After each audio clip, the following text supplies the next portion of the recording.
Let's jump right in. On a scale from 1 to 10, how disciplined are you? Like, actually think about it for a second. If you're hovering anywhere below a 10, you're probably feeling a little pang of guilt right now, right? I get it. Hustle culture kind of beats it into us that our lack of focus is this huge, glaring personal flaw. The message is always just, grind harder. But what if the way we've been taught to think about discipline is just completely backwards? So here's where things get really fascinating. Someone actually went in, scraped, and analyzed the transcripts of 50 different productivity videos from Ali Abdaal. They were looking for the raw, underlying patterns. And honestly, the results totally flip conventional wisdom on its head. It turns out grinding works right up until it absolutely doesn't. And actually, working less can get you more done. But here's the wildest part. Our internal distractions, things like running away from boredom or anxiety, they beat out our external distractions, like our phones, by 5 to 1. 5 to 1, which means those app blockers we all rely on, they're only solving maybe 20% of the actual problem. Welcome to The Explainer. Today, our mission is to totally demystify peak productivity. We are diving deep into the science-backed frameworks behind effortless discipline and deep work. So we're throwing out the idea of just relying on sheer willpower. Instead, we're going to look at the actual biological mechanics of how to really get stuff done.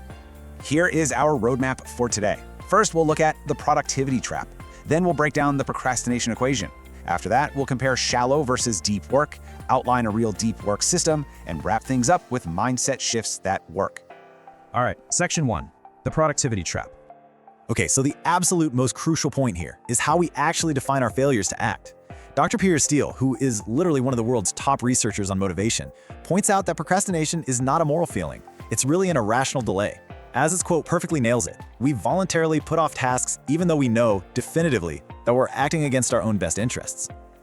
So take a breath. It is a biological glitch, not some deep-seated character flaw. Moving on to section 2, the procrastination equation. Dr. Steele wrote this genuinely groundbreaking book detailing his research, and he reveals something mind-blowing. Our inability to focus, it's actually a measurable math problem. He dug into the most deeply researched elements of social sciences and came up with a formula. And this formula accounts for basically every major finding on exactly why we procrastinate. And here is that exact formula. Motivation equals expectancy times value, divided by impulsiveness times delay. Okay, let's break that down a bit so it makes sense. To pump up your motivation, you've got to increase the top half of the equation. That means increasing your expectancy of success, basically your confidence in doing the thing, and the value or the meaning of the task itself.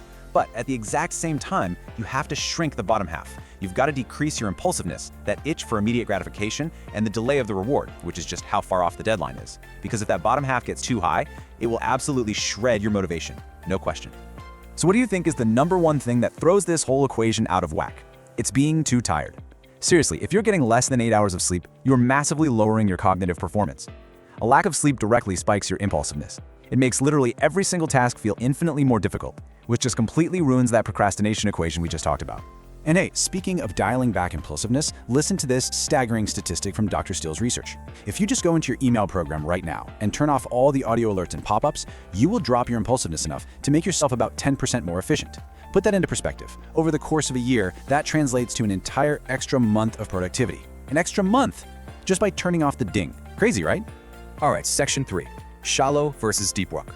Drawing heavily on concepts from Cal Newport, Ali Abdaal brings up this absolutely vital distinction. Over on one side, you've got shallow work. Think of these as the basic logistical tasks you can do while half distracted. They really don't create much new value, and pretty much anyone can replicate them. But on the flip side, we have deep work. This is that pure, distraction-free concentration that pushes your cognitive limits to the absolute max. It's tough. It takes serious effort. But man, it creates genuine, hard-to-replicate new value. Now, why does this matter so much?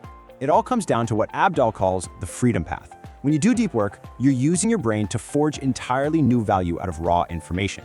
And ultimately, creating more value in less time is the only realistic way to achieve financial, time, and location freedom. Whether you're grinding out a standard career path, building a cool side hustle, or going all in as an entrepreneur, deep work is the engine that actually drives you to that freedom.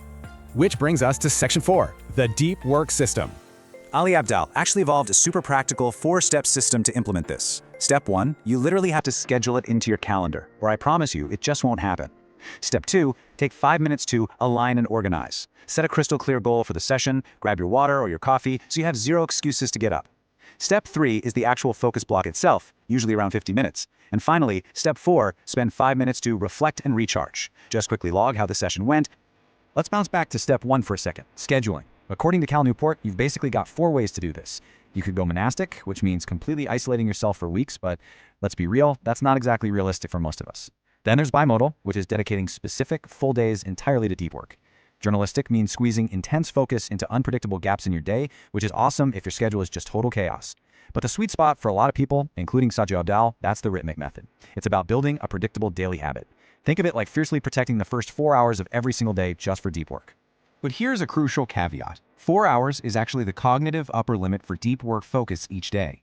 You literally cannot sustain that kind of intense, limit-pushing focus for 8 hours straight. Your brain just won't do it. This is exactly why keeping a focus log to track your deep work minutes is so incredibly vital. You know the old saying, what gets measured gets managed? Tracking it proves to you just how little time you actually spend deeply focused, and it helps you level up without completely burning yourself out. And finally, Section 5, Mindset Shifts That Work. Okay, first things first, we need to ditch a really popular self-help myth. Psychologist Gabrielle Oettingen's research shows that creative visualization, just fantasizing about your success, actually saps your motivational energy. It tricks your brain into feeling like you've already crossed the finish line. Instead, what you really need is mental contrasting. Yes, you imagine the success, but you immediately contrast it with your present reality. You prepare for the real obstacles standing in your way. It's actually that tension, that gap between fantasy and reality that forces you to take action. Next up, we've got to build our expectancy. Remember that top part of the procrastination equation? We do this by creating a success spiral. Think of it kind of like those ancient Polynesian explorers island hopping across the Pacific. They didn't just aim for the final, distant destination all at once. No way. They just sailed to the very next visible island, resupplied, and then looked for the next one. Or picture it like knocking over a line of dominoes. You set up this ongoing series of challenging but actually achievable micro goals. And every single time you hit one, your confidence just soars. It gives you the motivational superfuel you need for the next step. So, to really lock in everything we've talked about, here is the most repeated, science-backed tactical advice pulled from across these productivity analyses. Ready? First, ditch the annual goals. Set 90-day goals instead. That shrinks the delay variable in our equation. Second, write those goals down where you will constantly see them.